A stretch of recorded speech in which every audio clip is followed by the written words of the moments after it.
नमस्कार मो चैनल प्रियंका पाठशाला को आपण मानक स्वागत। आज आमे भाषा महक विषयर पिंपुड़ी पाठटी को पढ़िबा। प्रथमे गीतटी को आमे पद्य आवृत्ति करदबा।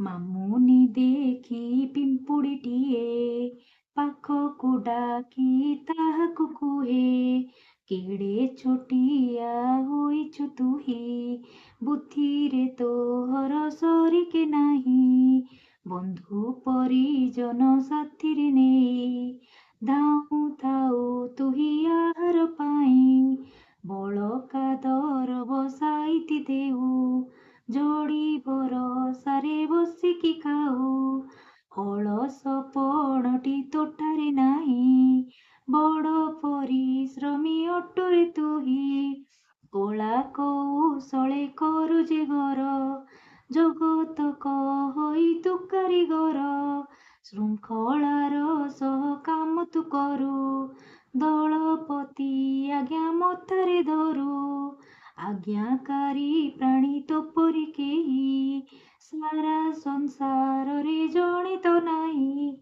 बेलमु सजाग थिले रे रही विपद पाखकु आसई नाही टिकी मुंडे बुद्धि अमाप तोर भाविले मताटी घुरई मोर। वाह केडे सुंदर गीतटीए। पिलामाने पिंपुड़ी गीतटा बहुत सुंदर लगिबो। तमे माने भी एई स्वर रे गाइबो देखिबो बहुत सुंदर लगिबो। चलो एबे आमे बुझिबा कोन अछि ए गीतटारे। मामुनी देखी पिंपुड़ीटीए पाखकु डाकी ताहाकु कुहे। अच्छा मामुनी तम मानक भलिया गोटे पिलाटे से पिंपुड़ीटी को डाकिला डाकी ताको कहिला केड़े छोटिया होइछु तुही बुद्धिरे तोहर सरिके नाही। अरे पिंपुड़ी तू केते छोट किंतु तो मुंडरे केते बुद्धि बंधु परिजन साथीरे नहीं धाऊ थाऊ तुही आहार पाई। पिले बंधु परिजन माने कौन पिंपुड़ीर बंधु परिजन कोठु आसीबो पिंपुड़ी ता सांग मानकु देखिछ केबे एकुटिया जिबार देखिछ कि पिले मते कहिलो ना पिंपुड़ी सबुबेले ता सांग साथी समस्तको सांगरे नेकी जाइथाय ता बंधु बांधव ता निज लोक परिवार समस्तको सांगरे नेकी खाद्य संग्रह करबा पई जाइथाय सबुबेले बळका दरब साइति देउ झड़ी बरसारे बसिकी खाऊ काहेकि ना पिंपुड़ी गोटे छोट जीव से तो झड़ वर्षा जेतेबेले वर्षा दिने आसी थाए सेतेबेले तो से बाहर को बाहरी पारि न थाए ना से सबुबेले घर भितरे थाए तार माटी तळे थाए उंका भितरे थाए ता निज घर भितरे थाए तो से समय से कौन खाइबो सेथिपाई से कौन करिथाए ना सबुबेले आहार संग्रह करने उद्देश्य रे बाहरी पड़ी थाए। आहार माने कौन पिले खाद्य ता निज पई खाद्य संग्रह करने पई से बाहरी पड़ी थाए। अलस पणटी तोठारे नाही बड़ परिश्रमी अटुरे तुही से पिंपुड़ी केतेबेले भी बसी न थाए से सबुबेले निजे परिश्रम करी खाद्य खोजिबा उद्देश्य रे बाहरी पड़ी थाए। कला कौशले करू जे घर जगत कही तु कारीगर जगत कही थाए पिंपुड़ी को कारीगर बोली कहीं कारीगर बोली कही थाए कहीं ना पिंपुड़ी बहुत कला कौशल माध्यम तार घरटी को तैयारी करि थाए। पिंपुड़ी को जगह अच्छी केमिति रहुथाए से केते छोट जीव केमिति से माटी भितरे धीरे धीरे धीरे धीरे करी गात करी से निजे निज पई घर तैयारी करि पारथाए सेथिपई ताको से निज परिश्रम करि थाए सेथिपई ताको कारीगर बोली कहा जाय थाए। श्रृंखलार सह काम तु करू दलपति आज्ञा मथारे धरू देखिबो पिंपुड़ी जिते जाउथिबे से माने गोटे लाइन रे ही जाउथिबे से माने एपट सेपट केबे होनथिबे काहेकि ना से माने निजर गोटे श्रृंखलित भाव रे जाई तांको उद्देश्य होची खाद्य संग्रह करबा से माने सेठु खाद्य संग्रह करंती पुणी लाइन हेकी फेरी आसंती। आज्ञाकारी प्राणी तोपरी केही सारा संसार रे जणे तो नाही जे दलपति थाए से दलपतिर आज्ञा को बाकी पिंपुड़ी माने समस्त अनुसरण करिथांती बा अनुकरण करिथांती ताको अनुकरण करी करी से खाद्य पाखरे पहुंची जाइथांती तेणु पिंपुड़ी को गोटे आज्ञाकारी प्राणी बोली मध्ये आमे कहि परिबा। बेलकु सजाग थिले रे रही विपद पाखको आसई नाही टिकी मुंडे बुद्धि अमाप तोर भाबिले मथाटी घुरई मोर। पिले माने पिंपुड़ी केते छोट କିନ୍ତୁ ତାର ଏଇଭଳି ଖାଦ୍ୟ ସଂଗ୍ରହ କରିବାର ଉଦ୍ଦେଶ୍ୟ କ'ଣ? କାରଣ ବର୍ଷା ଦିନ ପାଇଁ ସେ ପ୍ରଥମରୁ ନିଜେ ନିଜ ପାଇଁ ସଜାଗ ହେଇ ଖାଦ୍ୟ ସଂଗ୍ରହ କରିଥାଏ। ସେ ଛୋଟ ହେଲେ ବି ତା ମୁଣ୍ଡରେ ଏଇ ବୁଦ୍ଧି ଅଛି ଯେ ଆମେ ଏବେ ଯଦି ପରିଶ୍ରମ ନ କରିବା ତାହେଲେ ଆଗକୁ ଆସୁଥିବା ବିପଦର ସମ୍ମୁଖୀନ ଆମେ କରିପାରିବାନି।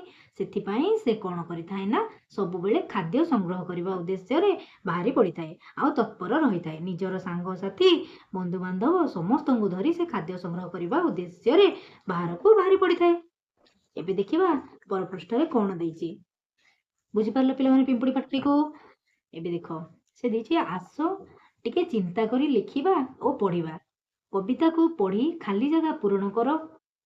ସେ ଦେଇଛି ଏଠି କ ନମ୍ବରରେ ବଳକା ଦରବ, ତାପରେ ଶୂନ୍ୟ ସ୍ଥାନ ଦେଇଛି। ଏଠି କ'ଣ ହବ ପିଲେ? ବଳକା ଦରବ ସାଇତି ଦେଉ।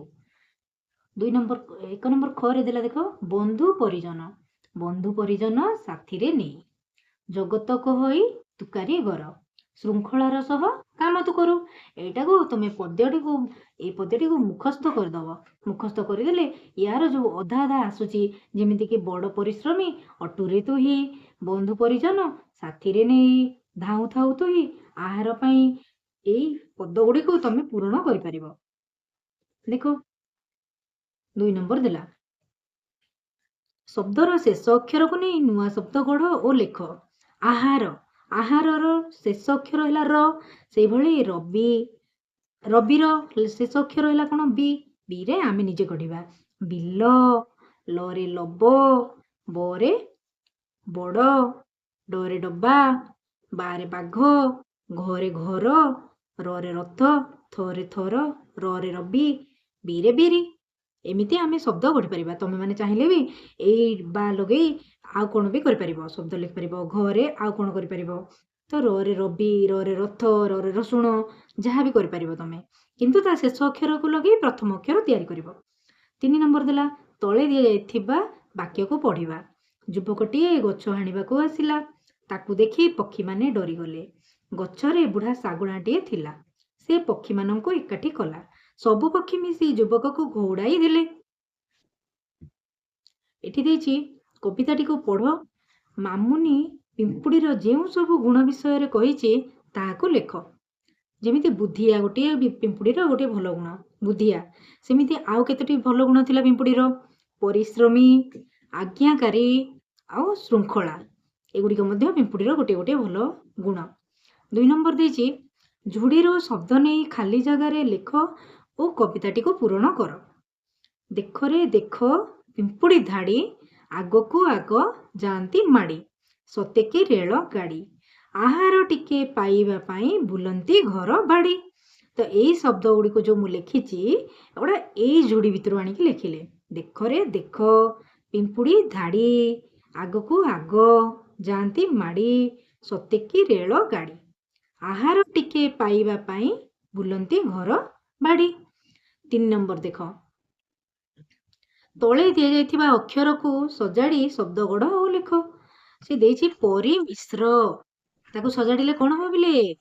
ପରିଶ୍ରମୀ। ଅଳସ, ଅଳସକୁ ସଜାଡ଼ି ଅସଳ ଦେଇଛି ପିଲେ, ଅସଳ, ଅସଳକୁ ସଜାଡ଼ିଲେ କ'ଣ ହବ? ଅଳସ। ରିଆଜ୍ଞାକା, ତାକୁ ସଜାଡ଼ିଲେ କ'ଣ ହବ? ଆଜ୍ଞାକାରୀ। ରିକାଗର, ତାକୁ ସଜାଡ଼ିଲେ କ'ଣ ହବ? କାରିଗର। ଏଗୁଡ଼ିକୁ ତମେ ଖାତାରେ ଲେଖିଦବ। ଏପଟେ ଦେଇଛି ପିମ୍ପୁଡ଼ି ବିଷୟରେ 3ଟି ବାକ୍ୟ ଲେଖ। ପିମ୍ପୁଡ଼ି ବିଷୟରେ ତମେ କ'ଣ ଜାଣୁଛ? ପିମ୍ପୁଡ଼ି ଗୋଟିଏ ଛୋଟ ଜୀବ, ପିମ୍ପୁଡ଼ି ଗୋଟିଏ ଆଜ୍ଞାକାରୀ ପ୍ରାଣୀ, ସେ ପରିଶ୍ରମୀ ଅଟେ, ସମସ୍ତ କାମ ଶୃଙ୍ଖଳିତ ଭାବରେ କରିଥାଏ। ଆଉ ମଧ୍ୟ ଆମେ ଲେଖିପାରିବା ଯେ ବିପଦ ଆସିବା ଆଗରୁ, ଝଡ଼ ବର୍ଷା ଆସିବା ଆଗରୁ ପିମ୍ପୁଡ଼ି ତାର ଖାଦ୍ୟକୁ ସଂଗ୍ରହ କରି ରଖିଥାଏ। ସେ ସବୁବେଳେ ତାର ଦଳପତିର ଆଜ୍ଞାକୁ ବହନ କରିଥାଏ। ଏମିତି ତମେ ଲେଖିପାରିବ। ତ ଏଠି ଗୋଟେ ଶେଷ ଧାଡ଼ି ଦେଇଛି ଦେଖ, ମନେ ରଖିବା ପାଇଁ ଓଡ଼ିଆ ଭାଗବତ ବାଣୀର ଗୋଟିଏ ପଦ, ଯାହାକୁ ରଖିବେ ଅନନ୍ତ କି କରିପାରେ ବଳବନ୍ତ। ଅର୍ଥାତ୍ ଯାହାକୁ ଈଶ୍ୱର ରକ୍ଷା କରିପାରିବେ ତାକୁ ବଳବାନ ଲୋକ କିଛି ବି ଅସୁବିଧା କରିପାରିବ ନାହିଁ। ତେଣୁ ସବୁବେଳେ ଈଶ୍ୱର ବିଶ୍ୱାସୀ ହେବା ଉଚିତ। ଏ ବିଷୟଟି ପିଲାମାନେ ପଢ଼ିବ ଏବଂ ନିଜ ଖାତାରେ ପ୍ରଶ୍ନ ଉତ୍ତରକୁ ଲେଖି ଅଭ୍ୟାସ କରିବ।